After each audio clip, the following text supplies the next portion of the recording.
Assalamualaikum warahmatullahi wabarakatuh. Halo teman-teman semuanya, apa kabar?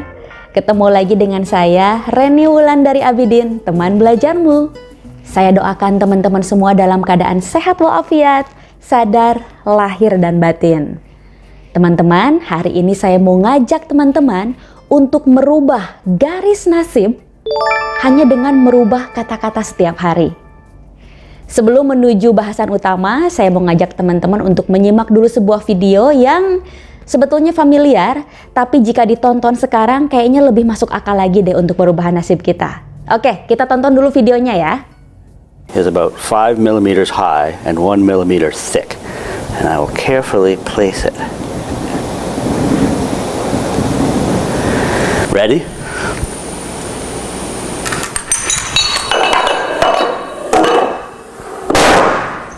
Boom. Dari video barusan, teman-teman sudah bisa menyimpulkan ya.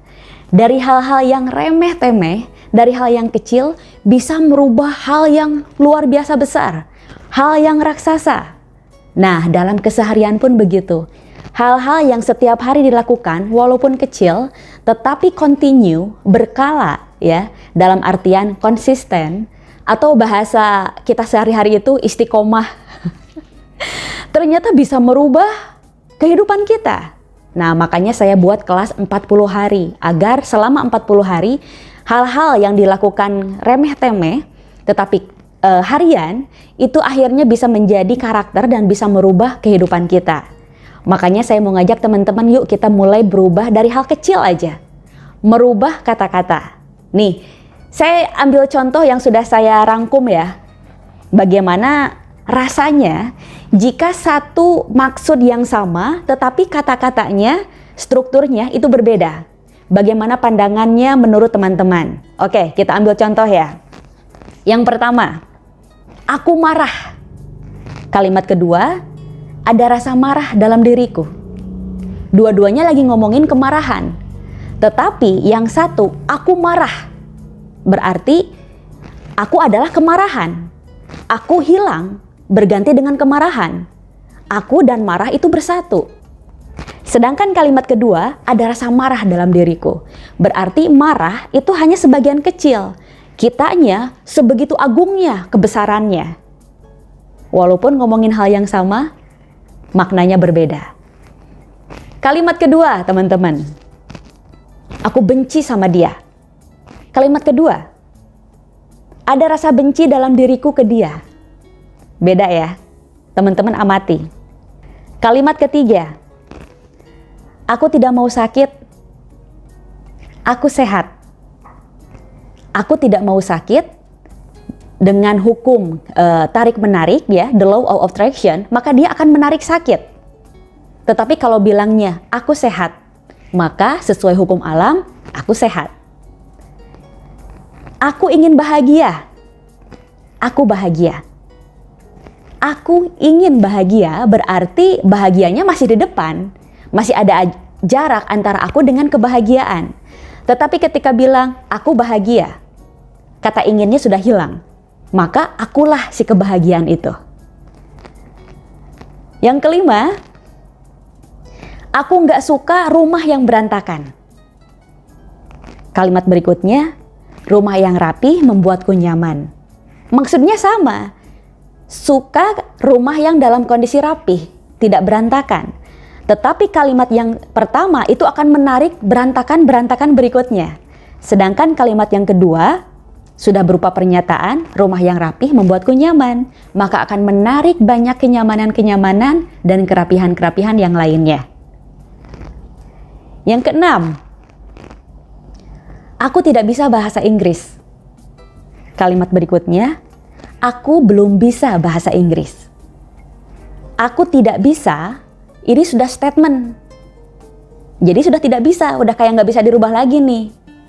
Tetapi ketika kita bilang, aku belum bisa bahasa Inggris, berarti hanya belum. Suatu saat, bisa jadi nanti sore, besok, bisa bahasa Inggris. Kemudian yang ketujuh nih teman-teman. Aku tidak mau miskin. Yang kedua, aku bisa kaya. Aku tidak mau miskin. Ini ada rasa ketakutan akan kemiskinan. Kita tahu ya, hukum alam semesta, sunatullah, hanya merespon. Takut miskin berarti akan miskin. Sedangkan aku bisa kaya. Hukum alam merespon kaya. Miskin, miskin, miskin, kaya, kaya, kaya. Beda ya. Yang kedelapan, teman-teman, aku lupa. Aku tidak ingat. Lupa dengan tidak ingat, walaupun kalimatnya sama, kalimat terakhir adalah kalimat yang paling bisa mensugesti pikiran kita sendiri. Aku lupa, lupa, lupa, lupa. Aku tidak ingat, ingat, ingat, ingat. Ya. Kemudian nomor 9, kita coba lagi teman-teman. Aku memang bodoh. Kalimat berikutnya, aku bisa lebih serius belajar lagi. Aku bodoh. Wah, ada penghukuman di sini. Kita melabel, kita menghukum diri kita sendiri. Aku memang bodoh.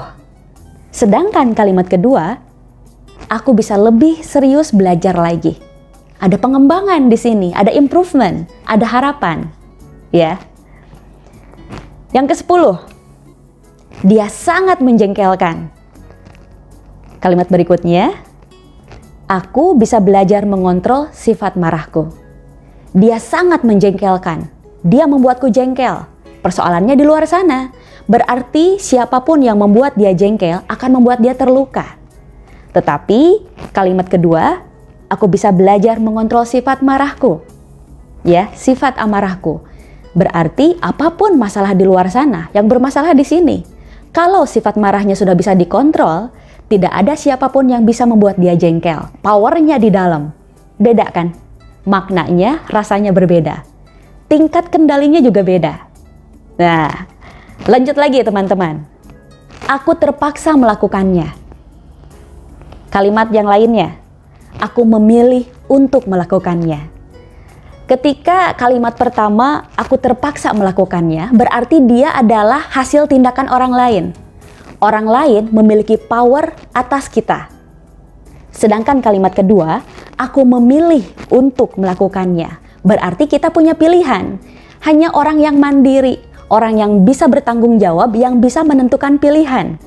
Yang satu terpaksa, di mana dia tidak punya pilihan, dia kalah oleh kondisi, dia kalah oleh situasi dan lingkungan. Kalimat kedua, dia masih memiliki kendali. Akhirnya dia memilih dengan sadar untuk melakukannya. Keren ya? Kalimat terakhir nih teman-teman, usahaku gagal. Kalimat berikutnya, usahaku belum berhasil. Ketika bilang usahaku gagal, ini adalah vonis, kita gagal. Tetapi ketika kita bilang usahaku belum berhasil, berarti kita masih bisa mengusahakan, masih kita bisa memaksimalkan ikhtiar kita. Di mana keberhasilan masih berpotensi untuk kita wujudkan. Di samudra kemungkinan, ya, di proses alam semesta untuk menjadi sebuah realitas yang terjadi, ternyata kata-kata kita ini ikut berpotensi merubah apa yang akan terjadi setelahnya. Jadi ini teman-teman, kenapa penting banget merubah apapun dari hal-hal kecil aja.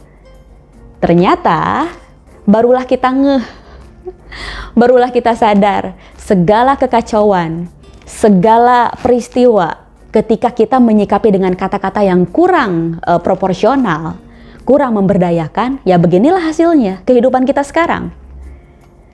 Jadi saya harap teman-teman juga lebih menyadari lagi untuk tidak sering-sering mengeluh, tidak sering-sering menyalahkan kehidupan, apalagi sampai menyalahkan Tuhan. Katanya Tuhan itu mengabulkan doa, katanya Tuhan itu maha pengasih, maha pemurah. Kok hidupku seperti ini? Padahal tanpa kita sadari, kita yang sering mensabotase doa-doa kita sendiri. Yang sering menggagalkan cita-cita kita sendiri, lewat kata-kata yang kontradiktif dengan realitas perwujudan. Kita pengen on time, tapi kita bilang mudah-mudahan nggak telat. Ya telat. Karena kita bilang jangan telat, ya pasti telat. Tapi kalau kita bilang kayaknya bisa nih, kita akan tepat waktu. Selama kita bisa mengotak-atik strukturnya, ternyata bisa mengotak-atik realitas yang terjadi di kehidupan sehari-hari. Ibaratnya nih teman-teman, kalau kita mau menembak pakai panah ya, busur panah, kita bergerak 1 inci saja, begitu sudah mencapai target, ternyata melesetnya bisa sebegitu jauhnya. Sama ketika kita bisa pakai teropong lah, ngelihat bulan misalnya, atau ngelihat awan, benda langit apapun itu di luar sana. Teropongnya dirubah 1 derajat saja dari sini ya, 1 derajat saja, ternyata begitu sudah keluar sana, itu bisa berkilo-kilometer ya, jauhnya, jaraknya. Nah, begitu juga dalam kehidupan sehari-hari. Teman-teman, bantu share video ini kepada orang-orang yang teman-teman sayangi dan kayaknya butuh dengan informasi ini ya. Saya mohon bantuannya untuk share, bagikan, dan saya juga tunggu komentar teman-teman di kolom komentar. Mudah-mudahan videonya bermanfaat. Wabillahi taufiq wal hidayah. Wassalamualaikum warahmatullahi wabarakatuh. Terima kasih.